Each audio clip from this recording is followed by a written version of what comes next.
Well, all right, footnote family. Here we are in our last study in Daniel. It's been a long time, hasn't it? I believe this is the 27th video. And so in this one, we're going to continue our last look at his last amazing vision. The vision that was given to Daniel, where God is showing him through the angel the destiny of Israel. They are going to be purified through a time of fire, what is described as the greatest time of distress the world has ever known. But the Lord wants Daniel to know, while that may be part of their history, that isn't the way it's going to end. It will end with them repenting of their sin and returning to their Messiah. That's what we saw in Daniel 10 through 12:7. So this time, let's pick up where we left off, and this time we'll be in verses 8 and 9 to begin with. And here we see Daniel is still confused about what he's hearing. So in verse 8, he asks a question to the man in linen. That is the man we see in Daniel 12:7. This is the pre-incarnate Lord. And in verse 9, he gets an interesting answer. So let's look at the question first. I heard, but I did not understand. Then I said, "Oh, my Lord, what shall be the outcome of these things?" Then the answer, verse 9, he said, "Go your way, Daniel, for the words are shut up and sealed until the time of the end." So he asked, what will be the outcome of these things? Now, this is a different question than what we saw the angel ask last week in verse 6. That angel wanted to know when these things would end. When can we expect all this to be over? The reign of Antichrist and the ruin of Satan on earth. When will their constant blaspheming of God come to an end? And when will this war with the host of hell be over? It seems they were looking forward to some rest from it all. But Daniel is asking something else. Not when will it end. He's asking what it's going to be like when it's happening. How severe is it going to get? So he's not looking for the end. He's asking about details. He knew it was going to be terrible, but how terrible? And notice the Lord's answer. It's probably not what he expected. Daniel 12:9. He said, "Go your way, Daniel, for the words are shut up and sealed until the time of the end." So it kind of move along, nothing to see here sort of thing. You're not, nobody is, going to understand these things until the end. So stop asking. You have all the information you're going to get. The rest is sealed and won't be made known now. It will become clear to those who are living at that time. So this is a gentle rebuke, isn't it? Daniel, stop worrying about it. But there is also some comfort here. You don't need to worry about it because I'm in control. I've got this. It's all going to work out according to my perfect plan. So rest in what has been revealed and don't worry about what is being concealed. That understanding is not for you at this time. Now, we already spoke about this last week, but I think it's important enough to revisit. Here is the answer for everybody who accuses us of inventing something new when we speak of things like the rapture. I can't tell you how many times I've heard that John Darby invented the rapture in 1830. I did a video on this proving that that's a lie, so please quit using that. It was taught by many others before John Darby, long before John Darby, going all the way back to the early 1st century. Now, I do admit many of those who spoke of the rapture in the early church had some strange ideas, but I didn't do the video to prove the rapture from what they were saying. I did it to prove the claim the rapture wasn't taught until 1890 was a lie. But like I said last week, we are not teaching new truth here. We are not inventing a new doctrine. What we are doing is teaching old truths that are now being opened up by God. And this shouldn't surprise us. It's exactly what the angel told Daniel in verse 4. But you, Daniel, shut up the words and seal the book until the time of the end. So the angel tells him, seal up the book. It won't be opened until the time of the end. And now the Lord reaffirms this to Daniel. Verse 9 again. He said, go your way, Daniel, for the words are shut up and sealed until the time of the end. This is not for you, Daniel, but it will open up to those living in the end times. So as we get closer to the end, we will continue to understand more than we do right now. It's going to become clearer and clearer, and especially, I believe, for those who are in the tribulation period. I think Daniel is going to become a very important book then that will be used to lead many to the Lord. So what do we have so far? Daniel is confused, and the Lord simply says, Daniel, your confusion is going to remain. But God does leave him on a positive note. He probably didn't want to just say, you know what, go away. I mean, what a lousy ending to the book that would be, right? And don't you hate movies that do that? You've invested 2 hours and suddenly it just ends. Nothing is tied up. You're just left hanging and a bit angry. Well, fortunately, this book doesn't end with go away. The end. Then the credits begin to roll as you sit there stunned. The Lord continues. Look at verse 10 again. Many shall purify themselves and make themselves white and be refined, but the wicked shall act wickedly, and none of the wicked shall understand, but those who are wise shall understand. Daniel, you don't need all the details right now. It's just not necessary. But I will tell you, many shall purify themselves and make themselves white and be refined. There will be many in the nation of Israel that you love, the nation you love, Daniel, who will be restored to me. And we've seen this before, but just to remind you, this is what Zechariah said. Remember that? Zechariah 13:8. In the whole land, declares the Lord, 2/3 shall be cut off and perish, and 1/3 shall be left alive. So the Lord tells Daniel, many, not all, will be purified. Now, who is that many? Well, it's the 1/3 Zechariah writes about. Well, how will they be purified or refined, as Daniel says in verse 10? Well, we find that out from Zechariah in the next verse. In verse 8, it says 1/3 will be left alive. In verse 9, they will be refined. But how? Look at verse 9, Zechariah 13:9. And I will put this third into the fire and refine them. There it is. I will put this third into the fire and refine them as one refines silver and test them as gold is tested. They will call upon my name and I will answer them. I will say, they are my people, and they will say, the Lord is my God. Well, there is the refining the Jews will go through in the end. They will be hunted, stalked, and murdered. But did you see what it does? Verse 9 again. They will call upon my name, and I will answer them. I will say, they are my people, and they will say, the Lord is my God. Right there is the salvation of what remains of the nation of Israel. Not all are going to be refined. Not all are going to be saved, but many will be, the 1/3 that remains. Then Paul in Romans 11:26 further defines this group. He says that many in the end will become the all, Romans 11:26. And in this way, all Israel will be saved. So the 1/3 that remains will be saved, all of them, every one of them. So the Lord encourages Daniel. There is going to be this incredible wickedness. Yes, the Antichrist is going to pour out his hatred on Israel, but for many, the 1/3, that fire will be what turns them back to God. So Daniel, the nation will be restored and much of Israel will be saved. And I see something encouraging here. Notice when they are saved, the atmosphere they dwell in. Again, verse 10, many shall purify themselves and make themselves white and be refined, but the wicked shall act wickedly, and none of the wicked shall understand. Now, I'm not encouraged that the wicked shall continue to act wickedly. The wickedness in these end times is going to be off the charts, isn't it? Evil is going to seemingly be reigning unabated. But what is encouraging is at the same time, many will purify themselves. This shows us that no matter how bad it gets, don't lose hope. Don't stop telling others. And I know it's easy to say, well, they won't respond anyway. The times are just so hard now. So why bother? But no, the gospel is embedded with divine power that can turn hearts and save souls. And think of this, if God can arrest Paul on the way to destroy the church in Damascus, a man who was so incensed by this new religion threatening his beloved Judaism, look at what Acts 9:1 says about him. Meanwhile, Saul was uttering threats with every breath and was eager to kill the Lord's followers. He's so filled with hatred that every breath he exiles has murderous threats in it. He hated Christ and anything linked to him. Yet Almighty God moves and his heart is changed. He ends up embracing and falling in love with the one at one time he loathed. And my point is, a heart is never too hard for God to reach, is it? And what about yours? If he could reach you, what would stop him from reaching others, right?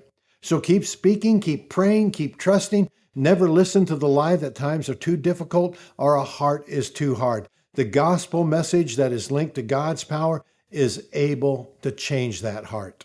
So here you have the Jews being hunted relentlessly. 2 out of every 3 is going to die. You have hell's fury being poured out unrestrained.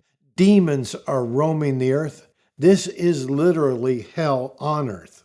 Every perversion is celebrated. Every type of the lust of the flesh is satisfied. Yet many, during times like that, yet many will be saved. Many will embrace Jesus by faith. In the midst of this blinding moral darkness, the light of the gospel will shine powerfully, and many are going to respond. And there is going to be a great revival. Now look again at verse 10. This is interesting. Daniel 12:10, and none of the wicked shall understand. The wicked won't have a clue what's going on. Even though there will be evangelism, you'll have the 144,000 Jewish witnesses in Revelation 7 and 14. They will be hated, but God will supernaturally protect them. So they will be telling people about salvation in Christ. You have the angel in Revelation 14 flying in midair, proclaiming the gospel to everybody. And you have those who heard the truth and rejected it, but now they see it was true. And so they're going to respond to Christ, and they'll be telling others. And then you have the books of the Bible opening up clearer and clearer, such as Daniel. But the wicked, it says, won't understand. Well, why? Well, I think of Romans 1 that tells us, even though God has made the truth of his existence plain so that men are without excuse, but it says the unbeliever willingly suppresses that truth. They exchange it with a lie. In other words, they don't want to hear it. It threatens their sin, so they simply close their ears to it and choose to believe a lie instead. And here will be the lie that the Antichrist way is better than that false God Christianity proclaims. But when you embrace a lie and suppress the truth, you live in a dark world, don't you? You have stopped any possibility of understanding, of being one God would call wise. And if you read Romans 1:18 through 32, you see that darkness they've embraced just keeps getting darker and darker until their mind is so distorted. God refers to it as a debased mind, where they think right is wrong and wrong is right. They are at that point clueless. Now look at Daniel 12:10 again. But those who are wise shall understand. On the other hand, the wise, those who embrace the truth, will understand the truth. Well, why? Because they have a relationship with God, right? And have been given the Spirit to interpret the truth for them. But the unbeliever lacks this interpreter, so they have no chance of understanding the truth of God. 1 Corinthians 2:14, the person without the Spirit does not accept the things that come from the Spirit of God, but considers them foolishness and cannot understand them because they are discerned only through the Spirit. So you can't understand spiritual truth without the Spirit helping you. Now, I read the whole New Testament when I was 18, but I just didn't have a clue what it was saying. You know, the only thing I got out of it was this. It seemed Jesus was nice to kids. So, you know what? Okay, I'll try that. And so I was in an arcade one day, and I was playing a game. When a kid started playing the game next to me, you know what? So I thought I'd be spiritual. I remember what the Bible said. And so I'll be like Jesus. I looked over to him and I said, how you doing? That was it. But I thought I was being spiritual. I thought I was doing what God wanted me to do. I was getting my Jesus on. But as soon as I knew God through faith in his Son, the Bible came alive to me. It started making sense. And I remember thinking, why didn't anybody tell me all this was in here? I mean, what a book. And the Bible is an amazing book, isn't it? It's unlike any other book there is. My version is translated into English, but it's really not English at all. It's written in a spiritual language, filled with spiritual truth. And that's why we need a translator to tell us what it means. And so the Spirit was given to us at the point of salvation to be that translator. Without him, we won't understand what the Bible is saying. But with him, the stunning truths in this book open up and thrill us. Well, back to our passage. Look at Daniel 12:11 through 12. And from the time that the regular burnt offering is taken away and the abomination that makes desolate is set up, there will be 1,290 days. Blessed is he who waits and arrives at the 1,335 days. So we have the abomination of desolation, and we know from earlier in Daniel and also from the book of Revelation, there will be 1,260 days are 3.5 years before Christ returns and the Antichrist is defeated. Well, that takes us to the end of the tribulation period. But here we see 1,290 days. That's another 30 days. Why? What happens then? Well, this is when the judgment of the sheep and goats take place. That's in Matthew 25, 31, and 32. When the Son of Man comes in his glory and all the angels with him, then he will sit on his glorious throne. Before him will be gathered all the nations, and he will separate people one from another as a shepherd separates the sheep from the goats. So what do we have here? Well, we have Christ returning at 1,260 days, defeating the Antichrist, and then we add another 30 days for this separating. This is going to determine who enters the millennial kingdom Christ is going to set up, and who will be cast away to be resurrected to the great white throne judgment at the end of the 1,000-year millennial reign. And that's in Revelation 20. But we're not done yet. In verse 12, we have another different amount of time. Look at verse 12. Blessed is he who waits and arrives at the 1,335 days. So 1,260, then 30 more for the judgment of Matthew 25. That's 1,290. Now add 45 more. That's 1,335 days. Well, what's going on here? Well, we have a clue in the first word. This is for blessing. What blessing? Well, we're not given a whole lot of details, but it seems it takes an extra 45 days after the separation of the sheep and goats for Christ to establish his kingdom on earth. So what's happening here? Let's put this all together. Christ returns at the 1,260-day mark. Then those who are separated out as sheep, that will be the 1,290th day mark. They're going to enter into the blessedness of the kingdom when it is fully established at the 1,335-day mark. But let's just add an additional thought here. We're going to see all that. We are coming back with Jesus as his bride. We're going to be there. Now, I know I've spoken on this before, but I just love this thought so much, I want to talk about it again. What a future is in store for us. Let's go through what's going to happen. In Revelation 19, Jesus will return as a victorious military conqueror, riding a white horse, and we will be with him riding on our horses. This is 1,260 days after the abomination of desolation. Zechariah tells us he will descend to the Mount of Olives, and as soon as his feet touch down, that mountain is going to split, causing a great valley. Then it seems it is at this point that Jesus will speak a word and supernaturally destroy the Antichrist and his forces. Then he descends down the Mount of Olives to the eastern gate of Jerusalem that's been sealed for almost 500 years, even though they've tried to open it several times. God has kept it closed for this moment when his son is going to enter the city through it. So Jesus will descend down the mount, and that gate will open before him. He will enter the city and set up his earthly kingdom. At this point, the judgment of the sheep and goats will occur. It's right here. That's what we saw in Matthew 25. And this will finish at the 1,290-day mark after the abomination of desolation. Then the establishing of Christ's millennial kingdom, that finishes at the 1,335-day mark. Now that brings us to verse 13, where the Lord gives Daniel one more encouragement. Look at this, Daniel 12:13. But go your way till the end, and you shall rest, and shall stand in your allotted place at the end of the days. So here is a final promise to Daniel from God, to this man who was so faithful for over 70 years in exile, so godly, so loyal, so courageous and prayerful, the model of what a spiritual man looks like. And I can't think of another in Scripture but Christ who is his equal. And Daniel has been given incredible revelations of the destiny of Israel and the time of the Gentiles, a view that reached from his time all the way out to the end, where he saw the Antichrist, his reign and defeat by Jesus Christ, and the establishing of his kingdom. Now, these visions weren't always pleasant, were they? At times they weakened him to the point of trembling, as he saw that Israel would suffer horribly, a distress greater than anyone had ever experienced. And so God gives his faithful servant a glimpse of the man in linen, the pre-incarnate Christ, who ends this vision by comforting him with a final threefold promise and instruction. Look at Daniel 12:13. But go your way till the end, In other words, this speaks of Daniel's responsibility. Daniel, you still have a race to run. You still have a course to complete, so don't be distracted by what you don't know. Just leave that to me.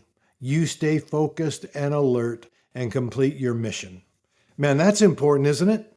I've seen people so caught up in end-time teachings, they quit living life. Why bother? It'll be over soon. Why bother about going to school? Why bother about getting married? Why bother about having kids or establishing a career when the rapture is right around the corner? Well, you know what? They were saying all that back in 1980 at a church I was attending. I'm so glad I didn't let that govern my life or the way I thought. I'm so glad I got married and have a son. So glad that I became a pastor and have a career. So the message here is carry on with life. Stay alert, always be ready, but live your life. Now let's move to the second part of this great verse. Look at Daniel 12:13 right there in the middle. And you shall rest and shall stand. This is the promise of the resurrection. Go your way, Daniel, until the end. The end of what? The end of your life. Go your way until you die. Now get this. When you die, you shall rest, and then you shall stand. In other words, the grave is not going to be the final act for you, Daniel. You are going to stand. You are going to be with me. You win, Daniel, not the grave. And then the final promise. Daniel 12:13, in your allotted place at the end of the days. Now, the NIV is better here. Daniel 12:13 in the NIV, you will rise to receive your allotted inheritance. So Daniel, don't worry about what you don't know. Just keep living for me. And when you die, I promise the grave won't be the victor. You're going to rise. And when you rise, all your faithfulness will be so worth it. You'll be given the rewards you've earned. You'll inherit your lot in the kingdom. Now, this verse is applicable to all of us, though, who know Christ, right? We are to run the course we've been set upon faithfully, knowing it will be worth it in eternity when Christ gives his bride their rewards. And we know we will be in eternity because the grave has been defeated. All right, guys, let's conclude this. And that's the end of Daniel. I've got nothing else. But what a book, right? And like I've said before, it's one of the hardest books I've ever taught, but I've loved it. We've been able to witness Daniel week after week live out his spirituality against great odds. And I'm sure many times we've been amazed by his life, but we don't want to forget that he was just a man. He lived the life he did because he trusted God and was empowered by him. God really is the hero of this book, not Daniel. Daniel is the instrument he used. But what an instrument, right?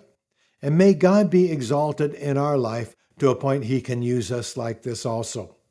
The world truly needs men and women who live like he did. Then we were able to watch the panorama of history from Daniel's time all the way out to the return of Christ and the establishing of his kingdom. Well, guys, again, thank you for watching. And I know some of you have watched this whole video series on the book of Daniel, and I'm so grateful for that. And I'm looking forward to a new series next week. We'll see what that's going to be. I have in my mind what I want to do, but we'll be back here at the same time next week. So hit those buttons, and if you want to help us keep this up, there are links in the description to help us financially. I love you guys, and I'll see you in the next video. God bless.